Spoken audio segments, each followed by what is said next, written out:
Assalamualaikum warahmatullahi wabarakatuh. Perkenalkan, nama saya Isnaini. Di sini saya akan mempresentasikan video pembelajaran dengan judul Tujuan Mempelajari Ilmu Sosial Dasar. Video ini guna memenuhi syarat ujian akhir semester oleh dosen pengampu, yaitu Ibu Ria Weni Asriani. Baiklah, saya akan mempresentasikan video saya. Sebelum kita masuk ke tujuan mempelajari ilmu sosial dasar di perguruan tinggi, sebelumnya saya akan menjelaskan bagaimana sih definisi ilmu sosial dasar. Definisi ilmu sosial dasar adalah mata kuliah sosial dasar yang mencakup usaha yang diharapkan dapat memberikan pengetahuan dasar dan pengertian umum tentang konsep-konsep atau yang mengkaji tentang gejala-gejala sosial. Jadi, dalam hal ini, kalau kita berbicara tentang mata kuliah ini, ilmu sosial dasar berarti kita tidak lepas dari keterkaitan tentang hubungan dengan masyarakat, hubungan mahasiswa dengan mahasiswa, atau hubungan mahasiswa dengan dosen. Nah, diharapkan dengan mempelajari mata kuliah ini, ya dari judulnya saja, yaitu ilmu sosial dasar, berarti ilmu sosial yang jadi interaksi individu yang satu dengan individu yang lain. Itu secara dasarnya. Kalau kita lihat di lingkungan kampus, ya mungkin dari hubungan mahasiswa-mahasiswa dalam mengerjakan tugas, kemudian hubungan antar mahasiswa dengan dosen.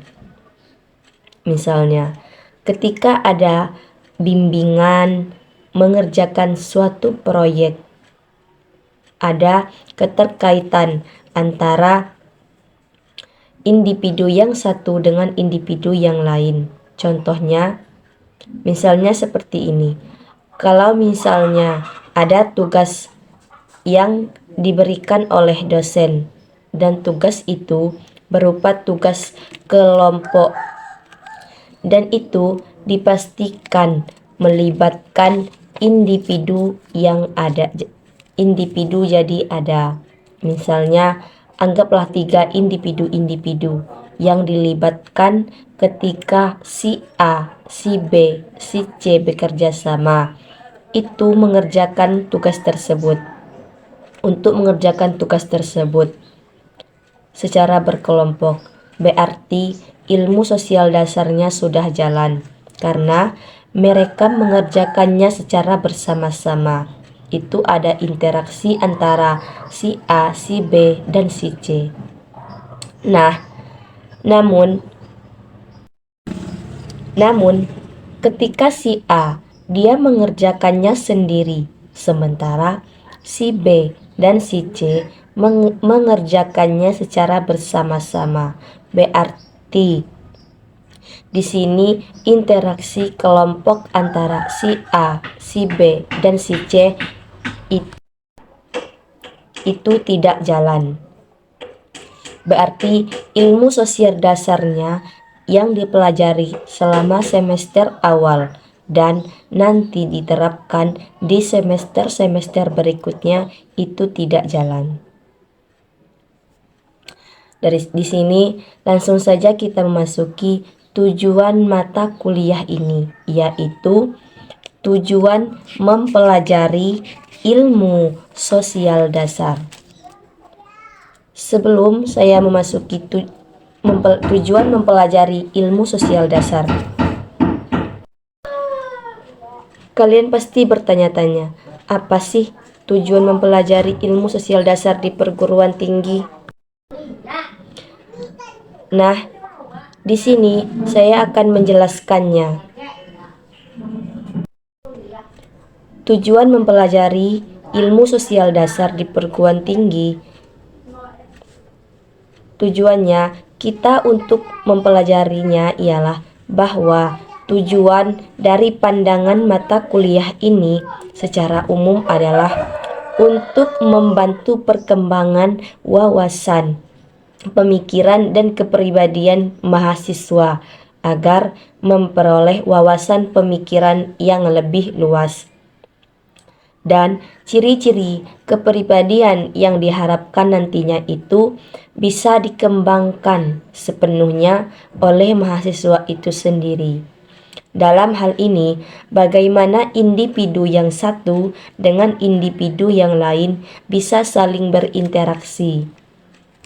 Dan mata kuliah ini, ilmu sosial dasar, sangat penting karena sebagai salah satu usaha untuk memberikan bekal kepada mahasiswa agar dapat aktif di tengah-tengah lingkungan dalam hidup bermasyarakat pada saat ini maupun pada saat yang akan datang. Mahasiswa menjadi seseorang yang lebih disiplin dan berpikir dewasa. Mahasiswa dapat mempraktekkan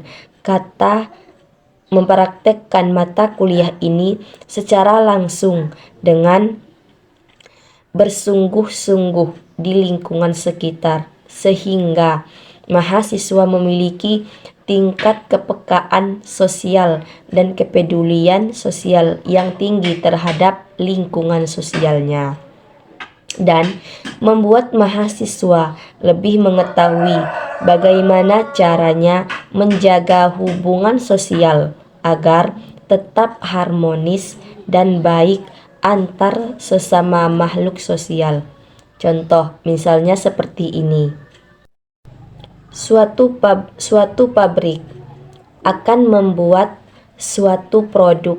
Ya, tidak mungkin pabrik itu hanya mengandalkan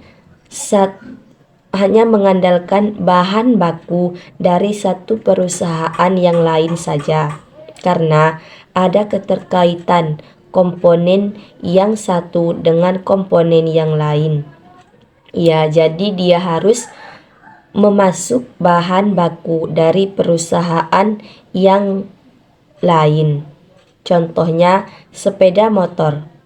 Sepeda motor itu kan komponen-komponennya itu tidak diambil, tidak hanya dari satu perusahaan saja, tetapi banyak perusahaan yang lain. Misalnya dari kapnya itu kan perusahaan yang lain yang buat juga, bannya itu perusahaan lain yang buat juga, semuanya perusahaan yang lain yang buat juga.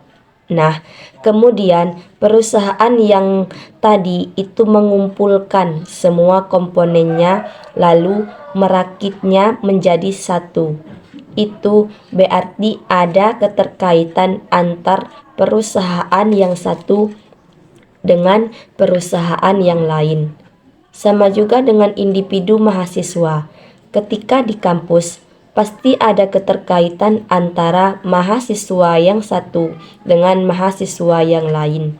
Nah, ketika mahasiswa yang satu itu tidak mengetahui bahwa seperti ini loh cara kita kuliah, misalnya dia tidak mengetahui bahwa jumlah SKS mata kuliah saya seperti ini. Nah, ketika ada temannya yang datang, dia memberitahu bahwa mata kuliah kita ini jumlah SKS-nya seperti ini, dan dosen yang lain memberitahukannya seperti itu. Berarti sudah ada interaksi sosial dan ilmu sosial dasarnya sudah jalan. Kurang lebih seperti itu. Jadi ada interaksi antara mahasiswa, interaksi antara mahasiswa dengan dosen, khususnya di lingkungan kampus. Kurang lebih seperti itu. Kurang lebih seperti itu. Nah, baiklah teman-teman, mungkin cukup sekian video presentasi saya. Kurang lebihnya saya mohon maaf. Wabillahi taufik wal hidayah. Wassalamualaikum warahmatullahi wabarakatuh.